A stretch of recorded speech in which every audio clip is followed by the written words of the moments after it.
cráneo que puede ser producido por bala, morlaca, por lesiones por explosión.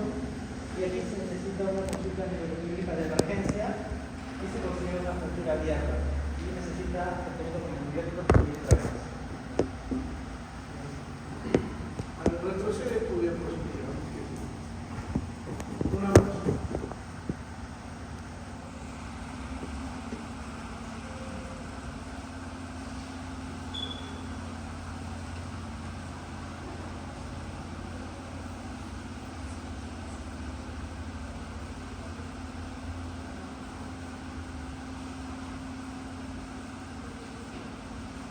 En ninguna parte. Ahí dice manejo de glucocorticoides. Los glucocorticoides están contraindicadas en el traumatismo cerebral. La única uso de los glucocorticoides es en las lesiones o laceraciones de partes blandas de la base. Nada más. Ahora, ¿qué es una fractura expuesta?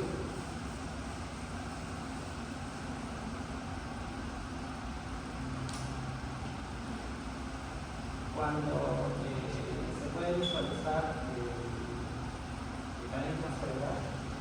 ¿Ya ven? Una fractura expuesta es cuando hay pérdida de continuidad en la piel. Para todos, ¿qué es un traumatismo cráneoencefálico abierto? Levante la mano. A ver, tú. Cuando hay un desgarro del diafragma, hay una rotura del diafragma y Hay hay una- una solución de continuidad por la rotura del diafragma. Ya, cuando hay una solución de continuidad en la duramadre, la piel puede estar intacta. ¿Ya?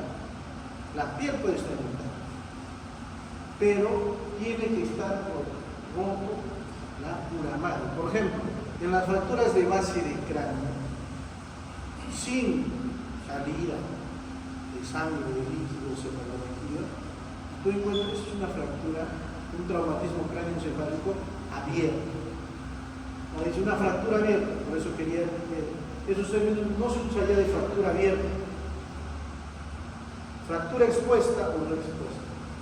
Las fracturas sin lesión de falta de continuidad de la piel es una fractura no expuesta. La expuesta tiene que ver lesión tegumentaria, lesión y no se usan glucocorticoides. En todas las fracturas, menos en las no expuestas de bóveda, se usan antibióticos. En las expuestas se usan antibióticos. En las de base de cráneo se utilizan mínimo 5 a 7 días. Todo paciente con fractura de base de cráneo necesita hospitalización, porque el primero o segundo día no puede salir líquido, al tercer o cuarto día empieza a salir líquido, hay que observar. ¿Ya? ¿Quién sigue?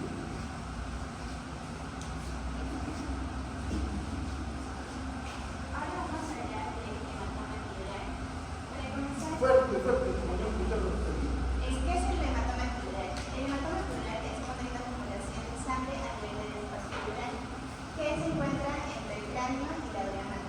Por ejemplo, podemos ver una imagen que en el céfalo va a estar tiene muchas capas que lo cubren para comenzando con la piel, luego el externo, el hueso, la duramadre, bueno, las tres límites, la duramadre, la piel y la madre.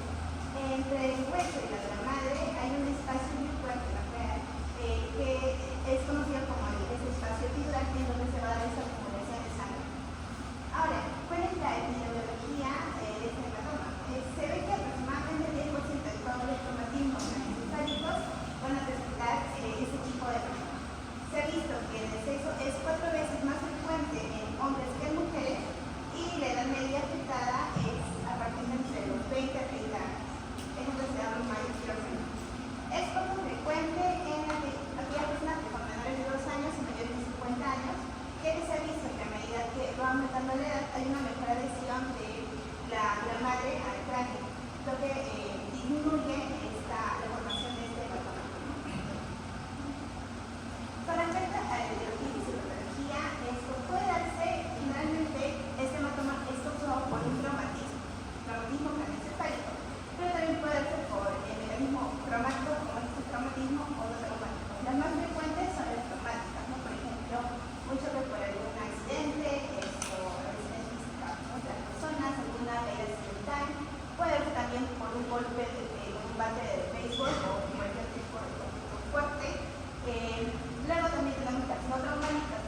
enfermedades no tan frecuentes como infecciones de exceso, puede darse por que la persona presenta una coagulopatía, puede tener un tumor hemorrágico a este nivel o también una malformación vascular. Entonces, ¿cómo comenzaría, cómo se daría este hematoma? Primero tenemos una persona que ha sufrido un traumatismo cerebrovascular que va a causar una fractura del cráneo, como podemos ver aquí, ¿no?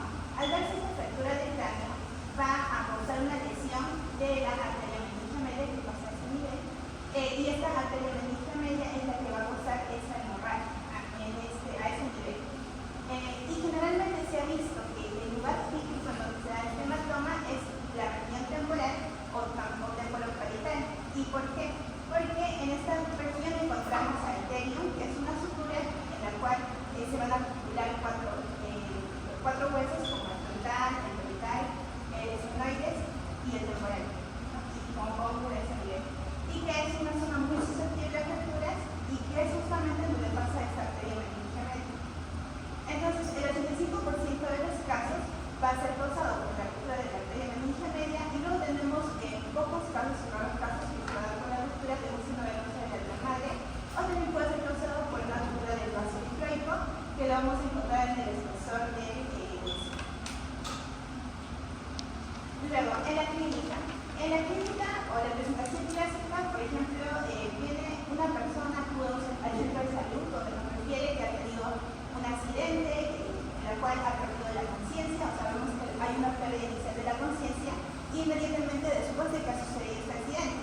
Luego la persona nos refiere que tuvo una recuperación temporal de conciencia, a esto se le conoce como el intervalo lúcido, y que nuevamente, luego de este intervalo lúcido que ha estado bien consciente, ha habido un deterioro del estado neurológico, una razón por la cual puede que luego de este estado lúcido la persona haya perdido la conciencia, tal vez haya resultado de paresia, una epidemias en el lado del hematoma, puede que también requiera una pelea fuerte, náuseas o vómitos. Se ha relacionado este hematoma epidural con los pacientes que son mayores de 70 años, pacientes que tienen alcoholismo crónico, aquellos que consumen drogas, que presentan alguna coagulopatía o toman anticoagulantes, que presentan epilepsia o han tenido una neurocirugía previa. En el diagnóstico se da mediante una tomografía computarizada de cabeza.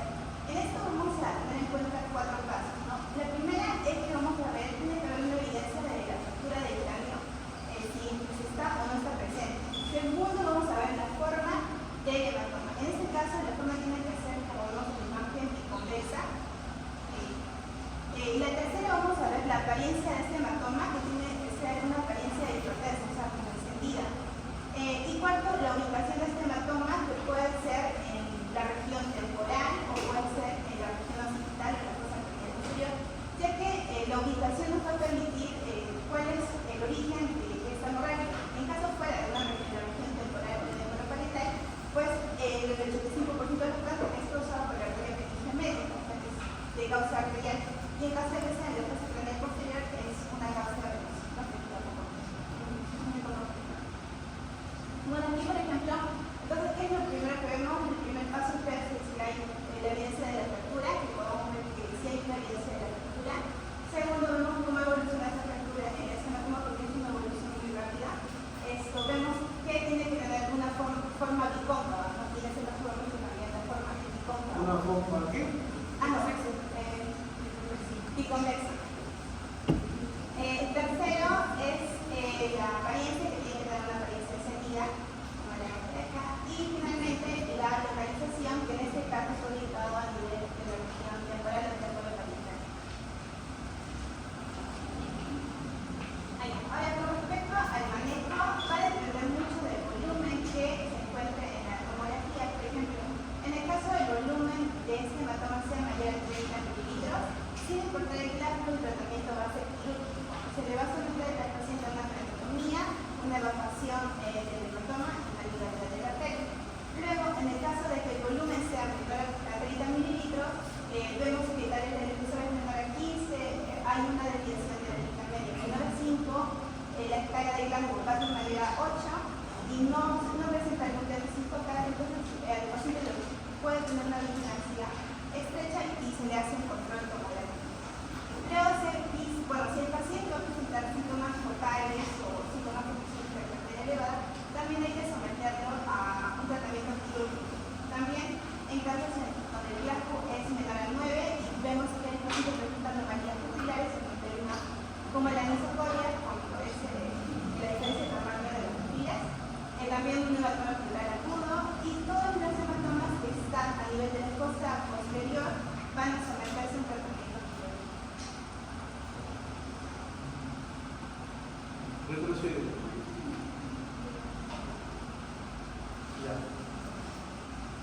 cortes.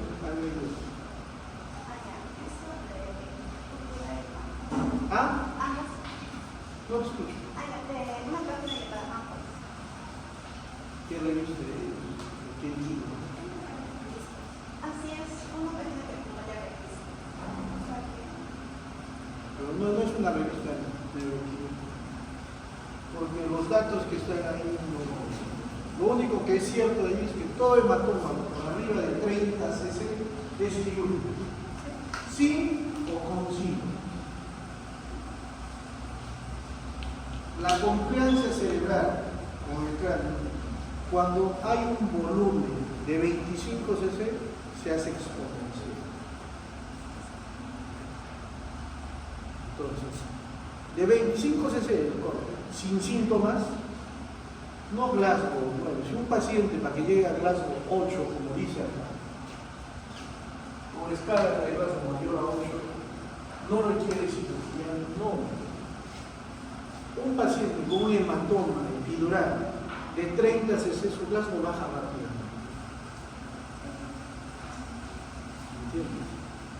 O sea, un hematoma, para que su Glasgow baje, esa curva de compliancia cerebral tiene que haber pasado los 25 centímetros.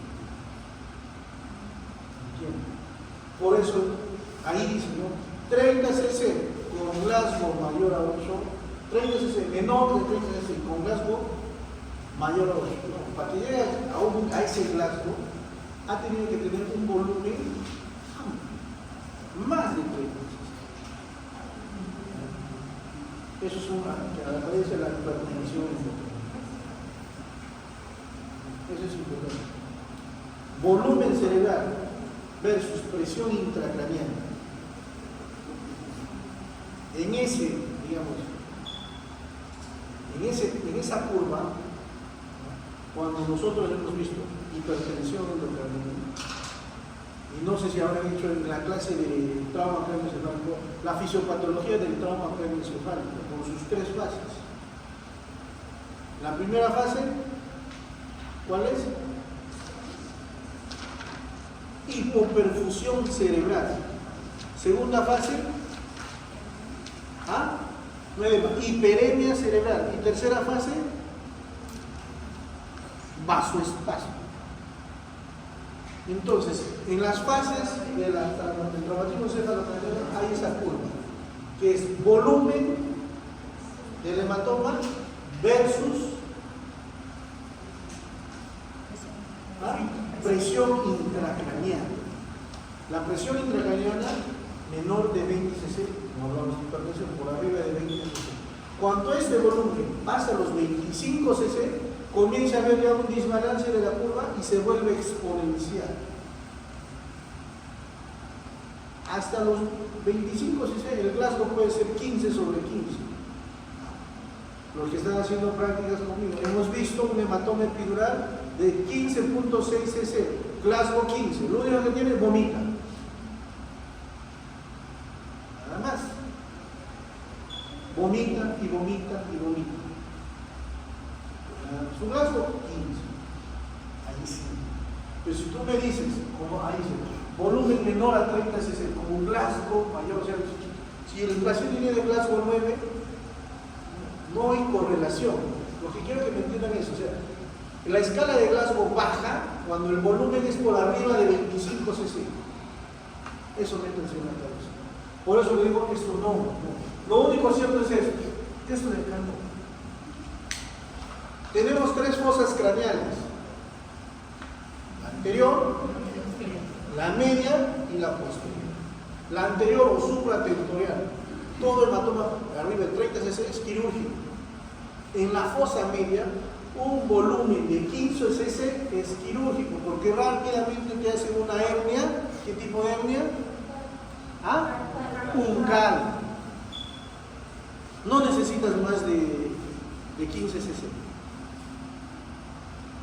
Y los hematomas de la fosa posterior es pequeña, de 15 cc son quirúrgicos. Por eso le digo que esto no.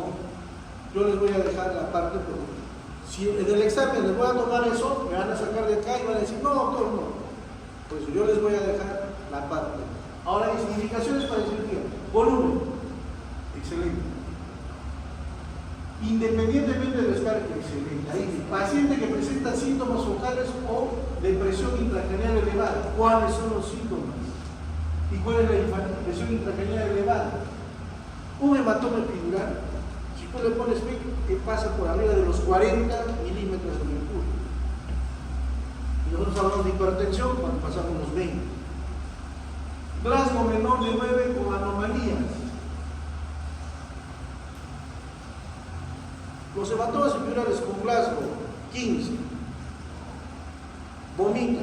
A los 3 días el paciente, su Glasgow baja a 12. O sea, con 3 puntos de bajada de escala de Glasgow, eso se hace quirúrgico. No tengo que pedir una tomografía. ¿Por qué? Porque ese hematoma ha seguido creciendo. Y ya no va a tener, digamos, 25 cc, va a tener 50 cc. Hematoma epidural agudo. Los hematomas epidurales todos son agudos. ¿Por qué? ¿Ruptura de qué? De la arteria meningia media. Como hemos visto, pues están flotando en mi grupo. El hematoma que hemos visto es un hematoma de la fosa posterior. ¿Hay fracturas? No. Es un sangrado venoso, lo que dice su compañera. Todos los hematomas de la fosa craneal posterior son venosos. La gran mayoría no son quirúrgicos porque se autolimitan. Yo les estoy haciendo hincapié por eso. ¿Por qué? Porque en el examen he puesto preguntas del hematoma epidural. Ahora, el hematoma epidural, el 80 o 85% van con fracturas, no todos van con fracturas.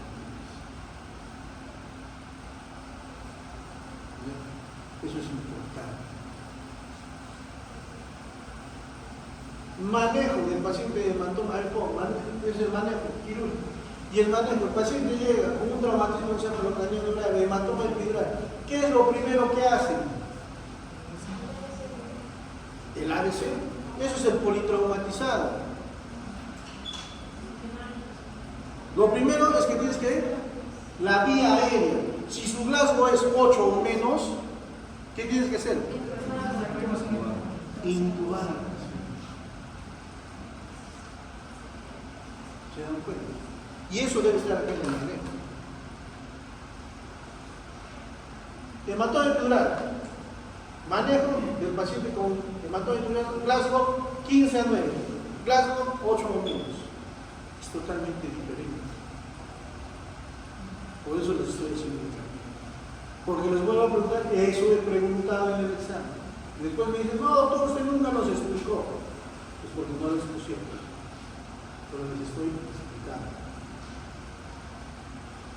Si tú tienes lo que ha dicho su compañera, un paciente con un trauma, caída, accidente, pierde la conciencia por unos minutos, recupera la conciencia y después regresa de 6-8 horas con midriasis, con hemiparesia, o sea, con sintomatología, ¿eso qué se llama? Espacio muerto o espacio lúcido de Petit. Eso tienen que saberlo. ¿Ya? Pero doctor, eso no dijo. Eso es el espacio de lucidez. ¿Y por qué se da? ¿Cuál es la fisiopatología? ¿Por qué se da? Porque aún no se desarrolla, o sea, aún no hay Porque fisiopatológicamente esa curva de presión intracraniana con volumen, o sea, no ha superado los 30 cc, perdón, los 25 cc. Cuando supera los 100, ahí es donde cae inmediatamente. ¿Y qué más pasa? El paciente, como le duele la cabeza, ¿qué hace? Duerme. El paciente no está, va a su casa y duerme. Y cuando lo van a despertar, ¿por qué duerme tanto? Ahí ya lo ven que respira mal y que está en descerebración, o usted no puede mover la mitad del cuerpo, o está convulsionando, o está babeando. Así los traen. Eso es típico. algo que dice ahí, factores de riesgo, pacientes mayores de 70 años, pero dice en la epidemiología dice que los hematomas se dan entre 20 y 30 años, contradictorio, ¿te das cuenta? Te estoy haciendo notar lo que, o sea, cuando uno lee, tiene que leer cosas que no sean contradictorias. El factor de riesgo mayor de 70 años no es para un hematoma epidural, es para un hematoma sutural al que le corresponde. ¿Te das cuenta? Al que sí tienes que, tienes que vigilar es a un paciente menor de 2 años, a un paciente mayor de 60 años y a un alcohólico. Porque ellos sí pueden desarrollar cualquier tipo de hematoma. Pero que tú digas, la mayor frecuencia está entre 20 y 30 años y tengas como factor de riesgo personas mayores de 70 años, no es válido. ¿Ya? Muy bien, continuamos. Vamos a continuar con hematoma sutural. Igual que el anterior hematoma, este también es una colección de sangre, pero ubicada entre la dura madre y la aracnoide. Según su tiempo, se clasifica en agudo, subagudo y crónico. Agudo los 3 primeros días, subagudo de 4 a 20 días, a otras biografías funcionan hasta 14 días, y crónico a partir de las 3 semanas adelante. Cabe destacar que frecuentemente el hematoma sutural crónico es el que sucede más en ancianos, y ahora veremos un poco por qué, y la epidemiología sucede más en hombres que mujeres en un valor de 3 a 1. La principal causa o por qué ocurre el hematoma sutural, a diferencia del anterior que es por una ruptura de la arteria media en mayor frecuencia, esta es por ruptura de venas puentes, que son las ubicadas aquí. Aquí están las imágenes, justo en el espacio sutural, ¿no? Ahora, ¿por qué puede ocurrir esta ruptura de venas puentes? En el caso de un hematoma sutural agudo, por un TEC cerrado o un trauma no accidental. ¿A qué me refiero con trauma no accidental? Puede ser un trauma producido por alguna intención autoresiva hacia la persona, o también en el caso de traumas no en el caso de no accidentales de nacimiento, no sé si conocen del síndrome de seguridad del bebé, que puede suceder también aquí, ¿no? Ahora, crónico, tenemos crónico traumático y no traumático. En general tenemos que saber que existen dentro de esos factores de riesgo como caídas, vejez, alcohol, hiponatremia, epilepsia. Bueno, la epilepsia se tiene un poco de hiponatremia también, que te puede causar convulsiones. Pero ¿por qué el alcohol y la vejez? Porque esto puede ocasionar lo que es una atrofia cerebral. Y si el cerebro va a disminuir en su volumen, eso quiere decir que se va a extender lo que son las venas puentes y pueden romperse muy fácilmente. También otras enfermedades neurodegenerativas, diabetes crónica y radiación cerebral también, pero en muy pocos casos, más es por un traumatismo leve. Entonces, ¿cómo va a aparecer el paciente? Usualmente, como les mencionaba, uno de los más comunes es el hematoma sutural crónico, y es un paciente que ha tenido una caída o un traumatismo leve que no recuerdo o ha tenido múltiples, ya es una edad avanzada y va a venir, y luego vamos a ver la clínica, ¿no? También puede suceder, como les mencionaba, en niños, en extremos de la vida, como mencionaba el doctor, puede suceder por un trauma no accidental de nacimiento, lo que les mencionaba, el síndrome de seguridad del bebé, o también no traumáticos meningitis. Siguiente, por favor. Dentro de la fisiopatología, ya mencionaba que existe esta ruptura de venas puentes, hay un sangrado venoso y ocasiones de hematoma sutural. Con el tiempo hay una activación de una respuesta inflamatoria, como cualquier sangrado, ¿no? Fibrinólisis del coágulo, liberación de factores de crecimiento, formación de tejido de granulación, y a partir de las 3 semanas aproximadamente hay una formación de neuromembrana y neovascularización ya más fuerte, y puede haber en estos casos, como son vasos nuevos, alguna fuga de sangre o continua activación inflamatoria, ¿no? Lo que puede hacer que esta situación progrese, ¿no? Siguiente. Ahora, la clínica también depende si es aguda o subaguda, pero va a estar un poco similar. En el caso del agudo va a ser rápido y progresivo. Hay que tener mucho cuidado con un hematoma sutural agudo, porque puede ocasionar una hernia cerebral, producir un síndrome de hernia cerebral y ocasionar la muerte rápidamente. Esto evoluciona muy rápido.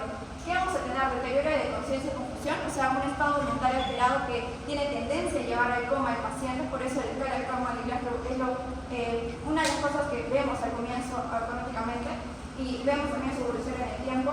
Signos neurológicos focales, una hemiparesia contralateral, también una habla arrastrada, anisocoria, manifestaciones de un aumento de presión intracraneal, dolor de cabeza, vómitos, lateral Cushing, como les mencionaba, hernia cerebral con posturas anormales como la de comunicación o la de celebración, ¿no? Una hiperextensión o hipertensión. Ahora, en el caso de subagudo o crónico, esto va a ser lento. Si es que hay un nuevo sangrado, puede ocasionar un deterioro neurológico rápido. Entonces vamos a encontrar pacientes que tienen una edad avanzada que pueden venir a la consulta con un estado mental alterado, dolores de cabeza recurrentes, deterioro de la memoria o demencia, hemiparesia contralateral que puede llevar o puede llegar a ser una hemiplegia, ataxias y caídas recurrentes. Entonces incluso puede tener una historia de múltiples caídas recurrentes, ¿no? Y cambios en la personalidad. Siguiente, por favor. Ahora, en el diagnóstico, como hemos visto, tanto el hematoma sutural y epidural se parecen bastante en la clínica, en ciertos casos, pero en la TAC vamos a ver una lesión extraxial en forma de media luna o cóncava bien delimitada. No puede cruzar líneas de sutura craneal, puede cruzar líneas de sutura craneal, pero lo que no hace es, no cruza la línea media. ¿Esto por qué? Porque está al lado del cerebro, ¿no? Entonces, como no cruza, lo que va a ocasionar es un desplazamiento de esa línea media, que lo vamos a ver ahora en las imágenes. En el caso del tiempo, si es un agudo, vamos a ver una imagen hiperdensa de media luna o blanca, ¿no? Si es subagudo, suele ser isodensa, igual al parénquima cerebral, y si es crónico, hipodenso, y tenemos una imagen más negra, ¿no? Puede haber un agudo sobrecrónico por una múltiple caída, que es un área hiperdensa y también un área hipodensas o isodensas mezcladas, y la ubicación más frecuente es la supratemporal, es la más común en la región frontotemporal, o puede ocurrir también la fosa craneal posterior o serie interhemisférica. Ahora, la resonancia magnética también puede ser un método diagnóstico, pero eso no se utiliza mucho porque no es tan accesible, suele ser más caro, pero lo que sí vamos a ver diferente es la parte subaguda. Y como estamos hablando de resonancia magnética, estamos hablando de intensidades, ¿no? Entonces, en el caso subaguda se ve hiperintenso blanco. Siempre, por favor. Acá vemos una imagen de un hematoma sutural. En este caso vemos esta área hiperdensa, ¿no? Y desviación de la línea media, como pueden ver en estas líneas verdes. Esto es un hematoma sutural agudo. Siguiente, por favor. Acá ya no lo vemos hiperdenso, sino hipodenso. Entonces esto nos puede llevar a sospechar un hematoma sutural crónico. Siguiente. En este caso vemos dos tipos de imagen, ¿no? Un hipodenso y un hiperdenso, también desviación de la línea media. Esto es un hematoma sutural agudo sobrecrónico. Siguiente, por favor. Y en este caso, esto es una resonancia magnética. En el T2 podemos ver áreas hiperintensas, ¿no? En este caso, como pueden ver, no es un cerebro, parece más pequeño, pero en realidad es por seguridad un síndrome de seguridad de bebé, y acá es un hematoma sutural subagudo. No he encontrado muchas imágenes. En el caso de TAC no se ve tan nítido, suele ser isodenso, pero en este caso de resonancia magnética hubo un artículo que menciona esta imagen. Siguiente, por favor. Y ya para terminar en el tratamiento, luego de tratar la causa o el paciente como tal, hacer las primeras maniobras, en el caso de medir la vía aérea, la respiración, etcétera, la circulación, entre otros, lo que vamos a ver es que si el paciente va a tener cirugía o no va a tener cirugía. Entonces hay algunas indicaciones. En este caso, el tamaño del hematoma es mayor o igual a 10 milímetros, aparte de la cantidad que ya saben que es de 30 para arriba. El tamaño del hematoma también puede llevar, si hay un desplazamiento de la línea media mayor o igual a 5 milímetros, signos de síndrome de hernia cerebral, deterioro neurológico rápido. Ahora, si hay este hematoma y desplazamiento de la línea media mayor a 5 milímetros, sea sintomático o asintomático, igual en el caso de agudas va a tener una craneotomía igual subaguda crónica, o sea, va a ir a cirugía, ¿no?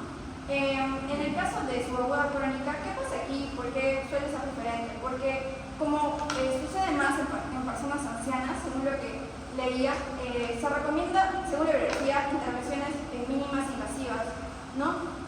Porque suelen tener varias patologías y suelen ser cirugías de muy alto riesgo, así que también es un poco problemático, pero siempre se evalúa, ¿no? Si es que el tamaño del hematoma, incluso la cantidad, no supera los 30 cc, o si el hematoma es de menor tamaño y no hay desplazamiento de línea media también, entonces no se suele recomendar la cirugía como primera opción, sino hacer un plan de seguimiento y hacer medidas neuroprotectoras, monitorización de la presión intracraneal, exámenes neurológicos seriados o una neuroimagen en serie para ver la evolución en el tiempo. Sí. Y bueno, esta es una comparativa de ambos hematomas. Ya, a ver, dime, ahí retrocedo. Ahí dime, ahí pones tamaño del hematoma 10 milímetros. ¿Cómo es eso? A ver, en esa imagen, la anterior. Tamaño del hematoma mayor de 10 milímetros. A ver. Ahí ya. ¿Cuál es el tamaño del hematoma mayor de 10 milímetros?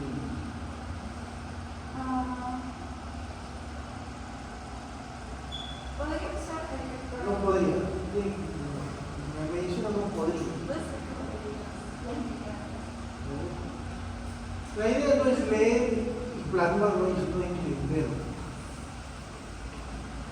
Por eso no se pone tamaño del hematoma, es grosor del hematoma.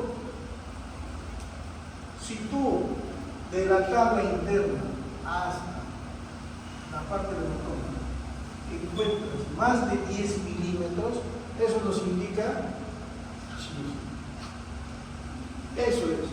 Y que este desplazamiento de la línea media sea mayor a 5 milímetros, eso es. ¿Ya? Si hablamos de tamaño, ahora los hematomas más frecuentes no son frontotemporales. Frontotemporales y frontoparietales son los epidurales. Todos los hematomas que he operado hasta el día de hoy son frontotemporoparietales y los más grandes frontotemporoparietoccidentales, hablando de los subdurales, son extensos. Por eso necesitamos solamente 10 milímetros, porque son todos, dan desde acá hasta esta zona, amplios, todo eso. Por eso el volumen supera los 50 centímetros. Cochrane, revista. Bright Trauma Foundation, revista. ¿Qué dice? Por el tiempo. 14 días ya, se ha determinado, se han hecho los estudios anatomopatológicos.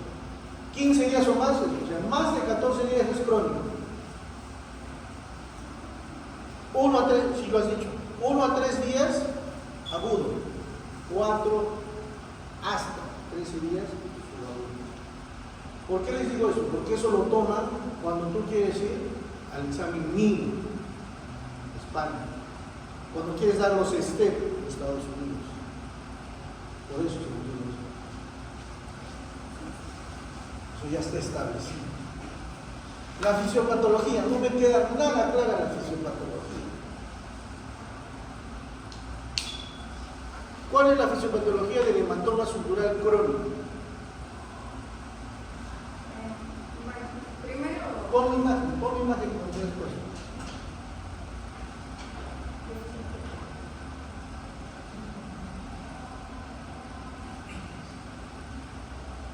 Formación de neomembrana, eso no es fisiopatología, eso es patología. La patología del hematoma subdural es la formación de neomembranas y neovascularización. La neomembrana que está pegada al cerebro, que es visceral, y la que está pegada a la neuronal, que se llama parietal. ¿Y por qué se forma? ¿Cuáles son los mecanismos fisiopatológicos? en esa parte intenté buscar, no encontré mucha información, pero según lo que entendí, cuando se hace la abertura de los venas puentes, toda esa área, por toda la cadena de procesos inflamatorias previa, ya no llega a ser la misma, entonces se puede formar las membranas. ¿Por qué? Porque ya ha tenido un proceso inflamatorio en esa zona. Entonces, Toda respuesta inflamatoria, cuando se vuelve crónico, hay fibrina, hay neutrófilos, y todo eso vuelve una capa para defender al cerebro de lo que está atacando, en este caso la sangre, que la sangre ¿qué hace? Irrita. Cuando tú, por ejemplo, no sé si alguna vez se han golpeado la nariz y se han pasado la sangre, ¿qué han hecho? Han vomitado. La sangre es recontra irritante. Imagínate qué causa en el cerebro. Entonces, el cerebro sale, comienza a formar una neomembrana. ¿Y por qué el hematoma subdural, si es laminar, lo tengo que vigilar? Porque su fisiopatología del hematoma subdural puede ser que este aumenta de tamaño. ¿Por qué? Porque ahí pongo la imagen del hematoma subdural. Ya. Porque en esta zona que hay sangre, cuando se va liquefactando, la degradación de la sangre del coágulo se comienza a volver líquido. ¿Qué hay? Hay hemoglobina. Cuando la hemoglobina se degrada, ¿qué se forma? Hemosiderina, fierro. Entonces esto se vuelve una solución hiperosmótica. El cerebro, ¿qué es? Una solución isoosmótica. Tenemos una neuromembrana que está actuando como una barrera. ¿Qué dice la fisiología? Cuando hay una zona de mayor concentración o una zona de menor concentración. ¿Qué dice fisiológicamente? Que jala agua ¿de dónde a dónde? De la de mayor concentración a la, o sea, le roba agua. Esta zona roba agua aquí al cerebro. Si está robando agua, por ende, crece. Esa es la fisiopatología del hematoma subdural. Es por eso que hay que operar. Porque esto va a crecer. ¿Entienden? Cuando es menos de 10 milímetros, observación, sí. Y ahorita viene. Hematoma subdural crónico, corticoides. Ahí está el otro. O sea, el hematoma subdural crónico es un libro. Solo de hematoma subdural crónico es un libro entero. Nosotros estamos subiendo en 5 diapositivas. ¿Qué es lo que pasa? Claramente he dicho, todo hematoma subdural crónico, ¿qué dice? ¿Ya? La neurocirugía actual. Burjón, craniotomía mínima. ¿Por qué? No puede ser craniotomía ni craneectomía descompresiva como en el agudo. ¿Por qué? Porque tienen que ser tiempos cortos, pacientes ancianos. Eso se llama craniotomía mínima o craniotomía burjón. Pequeños. Esto es lo que tiene que hacer. En el subagudo también. ¿Por qué? Porque en el subagudo ya no hay coágulo, es como una brea, es como una, ¿cómo les puedo explicar? Como lápiz, para que me entiendan. Esa consistencia de lápiz, no sé si lo han tomado, lápiz, ¿ya? Esa consistencia es, tú pones un DREN número 14 y va saliendo por ahí. No necesitas hacer nada. En cambio, en el hematoma subdural agudo como este, tienes que hacer una craniotomía. Y si su Glasgow es menos de 8, yo les hago craneectomía descompresiva. Porque después viene la fisiopatología del trauma craneoencefálico, que al tercer cuarto día el cerebro se está saliendo. Nunca repongo el hueso. El paciente, si le repones el hueso, se muere. Hay que darle cama. Eso es. Yo les estoy recalcando esto porque cuando voy a preguntar, yo sé, yo digo, de los hematomas se habla mucho, se escribe mucho, pero la gran mayoría, el 80% es mentira. Como les digo, hay libros de neurocirugía. Yo les resumo, no se preocupen, yo les voy a dar las comunicaciones para que a eso estudien las sociales paso a paso. Continúa.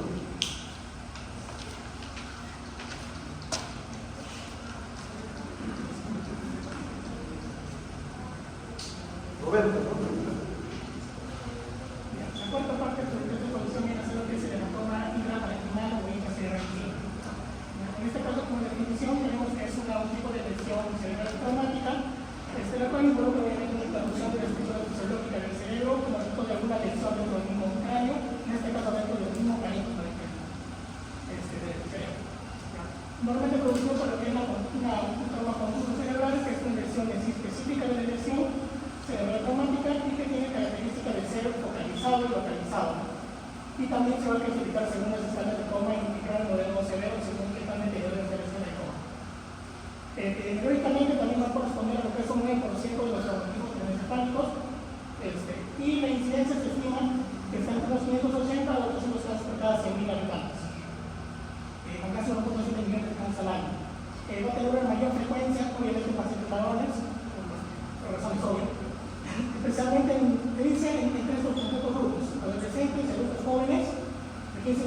y también adultos mayores de 65 años. Y en la etiología es cuando son los traumatismos por inconfusos en sí de cráneo, que en sí abarcan lo que son caídas o accidentes de vehículos a motor, o también pueden ser lesiones penetrales. Bueno, por fisiopatología, tenemos una fuerza mecánica va a provocar daños dentro de los tejidos cutáneos, osos y vasculares, ¿no? dentro del mismo marino. Van a desencadenar los que son los eventos fisiopatológicos que van a ser como un curso hemorrágico, del cual inician desde la misma corteza cerebral y pueden llegar hasta la sustancia blanca. Luego, esto en sí origina lo que son cambios isquémicos y también precipita la devolución de tejido. Y formándose en sí lo que son ya las reacciones inflamatorias por los niveles secundarios, ¿no? En sí pueden ser lo que son el momento de la corteza sobre el cabello. Y todos estos procesos al final van a conllevar lo que es una destrucción tisolar, la muerte neuronal que le edema cerebral. Y también estas lesiones suelen ubicarse más que todo como digo, son localizadas en la región del lóbulo frontal y también del lóbulo temporal. La clínica obviamente va a haber un deterioro en la escala de gasto, según también el volumen que tenga el mismo hematoma, presentándose también lo que son síntomas neurológicos globales, como por ejemplo que la pérdida de la conciencia, que es lo de cabeza, y también síntomas del momento de la presión intracranial, que es lo más común, mareo, náuseas y vómito. Y también los síntomas neurológicos focales, que en sí, con manejo que son hemiparesias y parametría, ¿no? Que pueden ser contralaterales.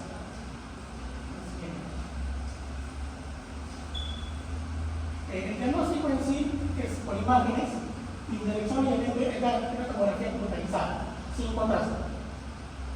En sí, lo que podemos ver y lo que caracteriza son estas áreas hiperdensas con un borde incoheso, ¿no? Que en sí representa el área inflamatoria y el área hiperdensa hematómica. Y según esta clasificación, lo da en diferentes tipos de lesiones encefálicas y según sus hallazgos en la tomografía, ¿no? Que van entre 106 tipos de lesiones encefálicas difusas que no presentan una patología en sí, hasta ya de lesiones focales evacuadas. Bueno, para el manejo, primero recordar que en sí, todo paciente, especialmente en aquellos que tienen una escala menor de 8 puntos, hay que darle soporte ventilatorio y si es menor de 8 puntos, se requiere la intubación en sí. Y también manejo control de la respiración y la circulación de preferencia con ya 2 vías periféricas.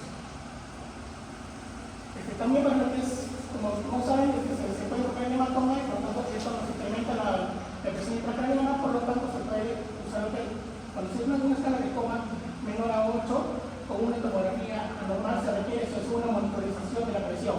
O también pacientes que tengan marquesa mayor de 40 años y que tengan una presión de sistole menor a 90. También se puede recurrir a lo que es la terapia osmótica, que es un efecto para descomprimir la presión, donde se puede ver que se mantol, que sea 25 a 1 gramo por kilo, y soluciones salinas al 3% de bolos. Bueno, también se recomienda que el manejo, en caso de que el paciente tenga una escala menor a 10 con la contusión, estos tienen que hacer un alto riesgo de contusión en las 24 horas, ¿no? Por lo tanto, se puede manejo con la fenitoína, la cual nos previene hasta 7 días después del trabajo. Y el tratamiento quirúrgico en sí está indicado más que todo para pacientes que tengan una escala de comas de gasto menor a 8 y para que tengan un volumen mayor de 20 centímetros cúbicos o un desplazamiento de la línea media mayor a 5 milímetros. Y las de manejo en sí de elección y la craniotomía con una evacuación en sí de hematoma.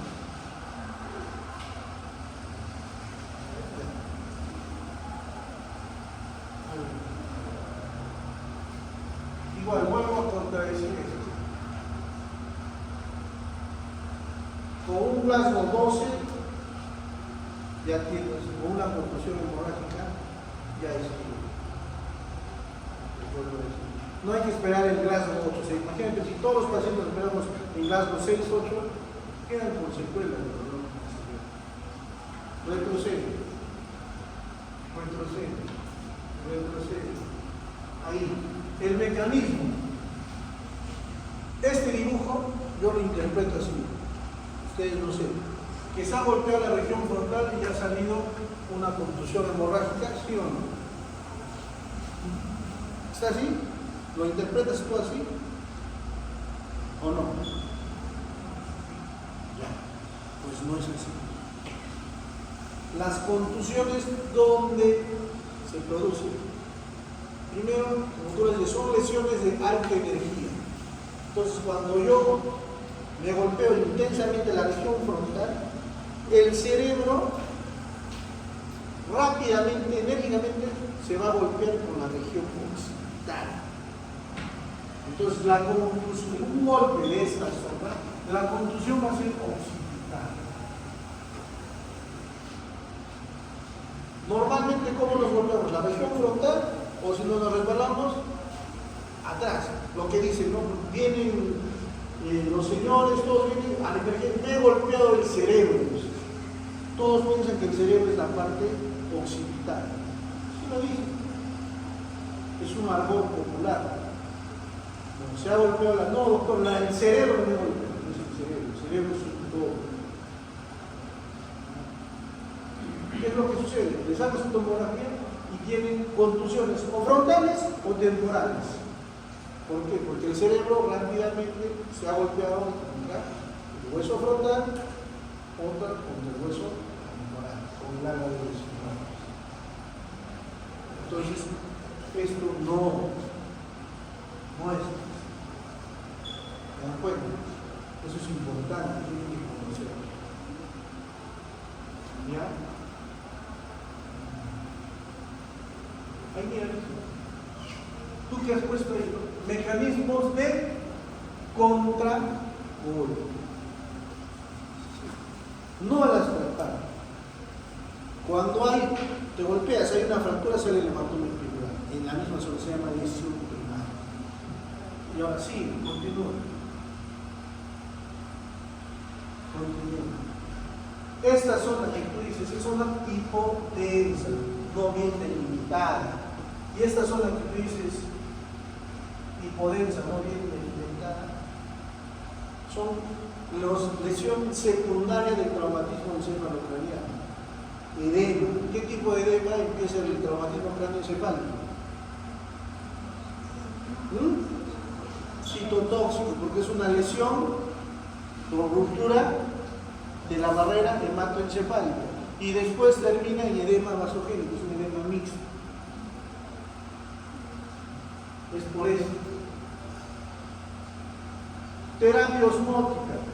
Si tú le das el manitol, está contraindicado en las contusiones hemorrágicas. ¿Por qué? Porque tú vas a dar y vas a hacer que el cerebro disminuya su presión y el coágulo crezca.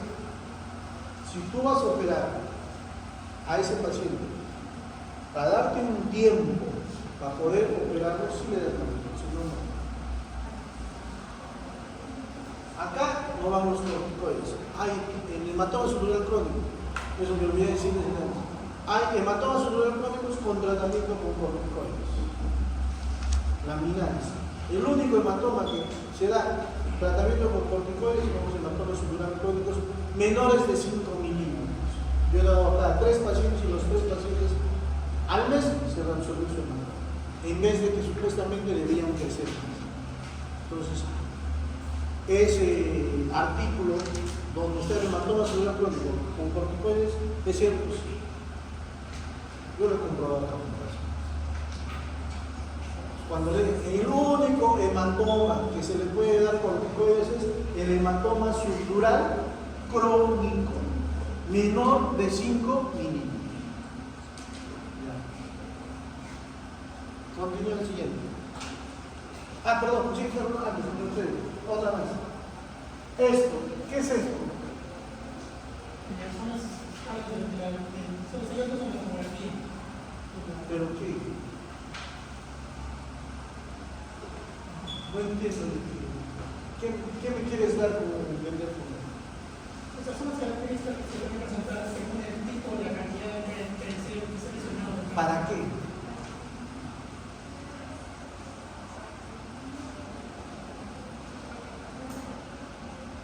¿Para qué? ¿De qué nos sirve esto?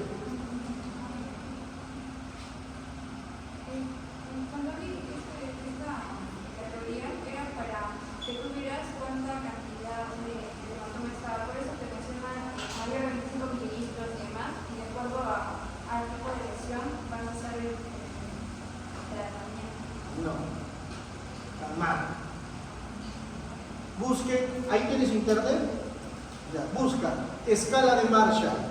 Mira, grábense eso. Escala de Marshall.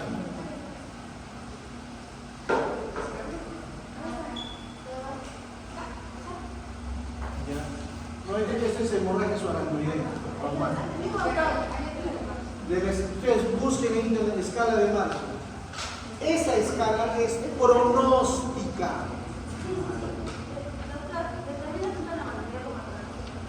¿Ya?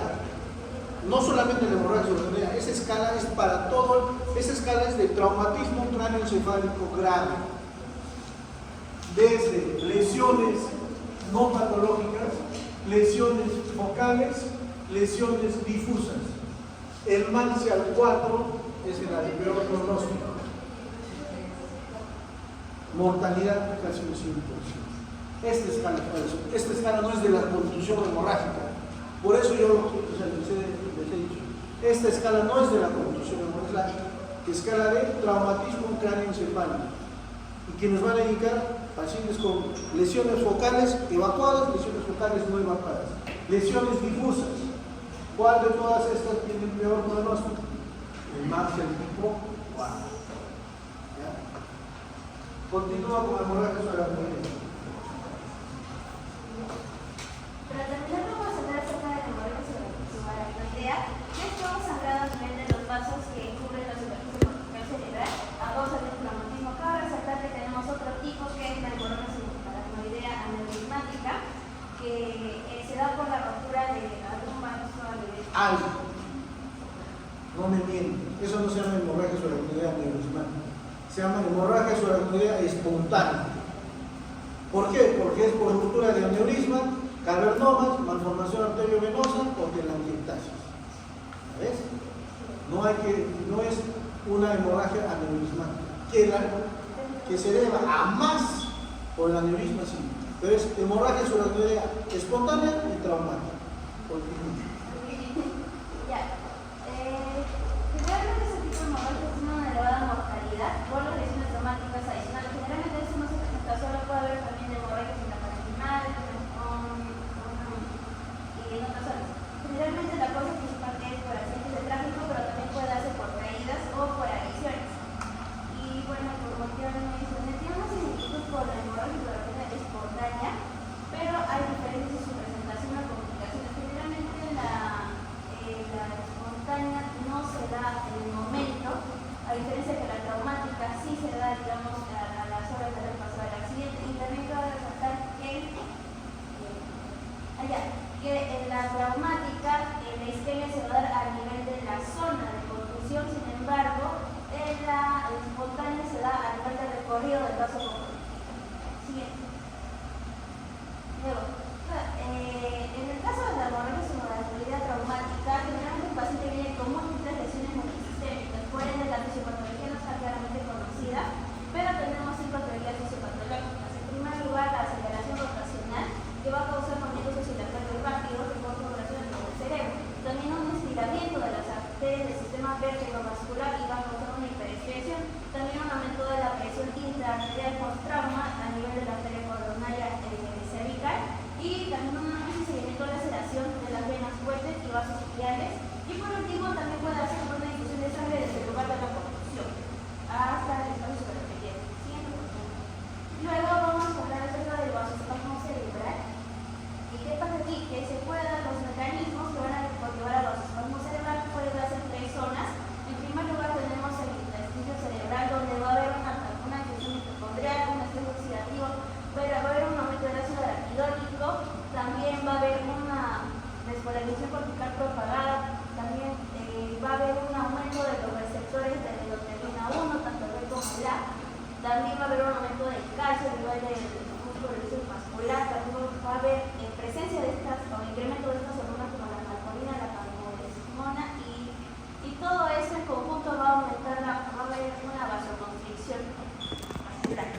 él va a terminar todo el proceso de cerebro. Para el diagnóstico tenemos en primer lugar la historia del trauma y posterior a eso nos ayudamos de las imágenes. Tenemos en primer lugar la tomografía, pero generalmente la diagnóstica está agrupada por información y más que todo en las secuencias la que nos va a ayudar a hacer la imagen con su sensibilidad magnética, y eso nos va a ayudar a detectar el valor que se detecta en las primeras 48 horas. Como podemos ver en la primera imagen, tenemos hemorragias cerebrales traumáticas finas, como vemos en las flechas. Generalmente son hipertensas, pero es ligeramente parece a comparación del parénquima cerebral. Y también cabe resaltar que en pacientes con hemoglobinas bajas a 8, la hemorragia se va a ver isodensa, porque no hay que tener cuidado en esos casos. Abajo ya les mencioné que la hemorragia subaracnoidea puede acompañarse de otras lesiones como las hemorragias supraparasmáticas. También un hematoma epidural o hematoma tubular, pero no son lesiones que vienen solas. Y aquí tenemos dos clasificaciones hematológicas que nos van a ayudar tanto a determinar el pronóstico del paciente. Tenemos la clasificación de Green y la clasificación de Morris-Marshall, que es ya, como ya se han ido mencionando también, cuatro de las medidas para determinar los grados, que es una hemorragia, el grosor de la hemorragia que sea menor o superior a 5. Si es menor a 5 es de grado 1, y si supera los 5 ya va aumentando de grado, y también se va añadiendo la desviación de la línea media. Y en la clasificación de Morris-Marshall es un poco diferente, donde aquí no ve las medidas, sino ve la presencia, si el hemorragia está en un solo sitio o puede invadir a otras estructuras. Para el tratamiento no hay un tratamiento específico, ya que no es generalmente se utiliza solo, pero lo que debemos priorizar es evitar el desarrollo y progresión de la lesión cerebral secundaria, reconocer las diferentes complicaciones como los espasmos, la isquemia, el traumatismo, los trastornos hemodinámicos. Tenemos que mantener una buena presión de perfusión cerebral, optimizar la oxigenación cerebral del paciente y un monitoreo mortuorio también. Y para el tratamiento quirúrgico tiene que ver con una asociación con otras lesiones que impliquen un efecto añadido y una consecuente hipertensión endocrinal para poder proceder. Muy bien. Yo pregunto ahí. Esto es un punto importante, ya cuando hagamos enfermedad cerebrovascular es un tema sobre hemorragia subaracnoidea. En hemorragia subaracnoidea espontánea también vas a producir vasoespasmos y le das nimodipina. ¿Por qué esto no se da nimodipina?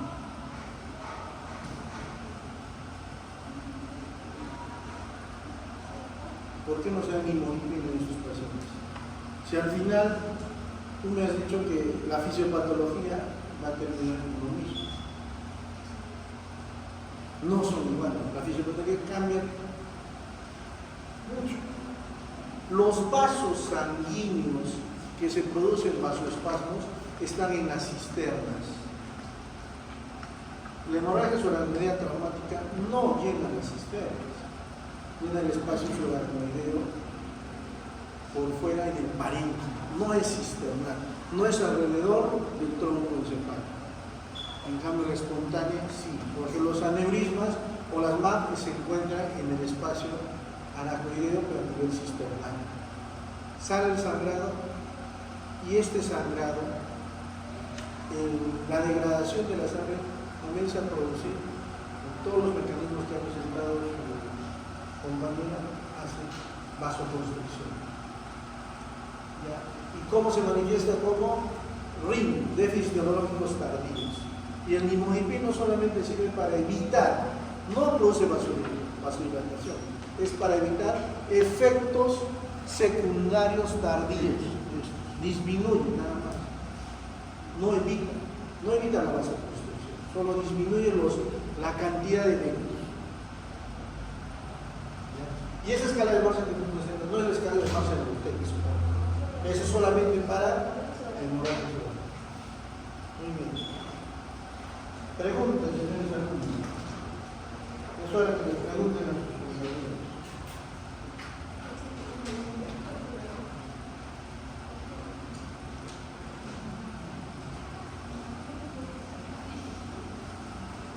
¿No les quieren preguntar? A ver, pon sus preguntas. Quería poner.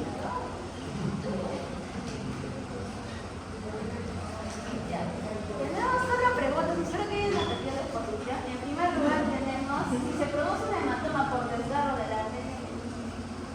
Sí, lee, Ya, la primera pregunta. Si tenemos un hematoma por desgarro de la arteria meningia media, se llama epidural. ¿Epidural? Sí, muy bien. Ya, luego tenemos un varón de 60 años que ha sufrido un accidente de tránsito hace 6 horas y llega con un Glasgow de 10 y el ataque cerebral vamos a encontrar.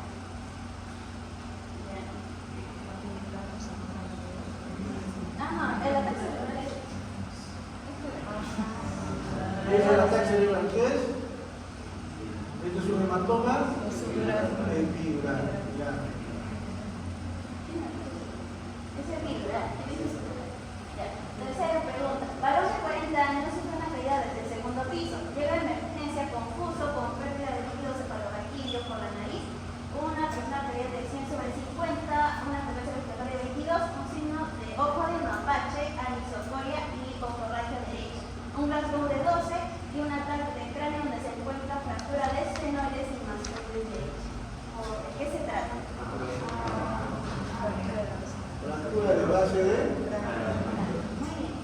Y última pregunta. Tenemos un varón de 75 años traído por pérdida de conciencia progresiva, no moviliza el cuerpo derecho, antecedente de alcoholismo crónico y varios episodios de golpes en la cabeza. En el ataque cerebral encontramos una imagen de edema. ¿Qué se trata?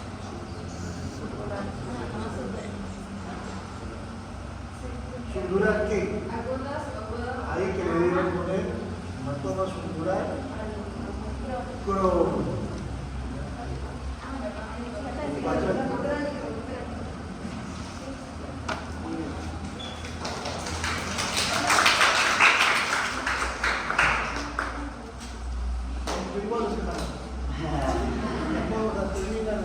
Vamos a terminar la clase. Pongo la anterior clase. Antes de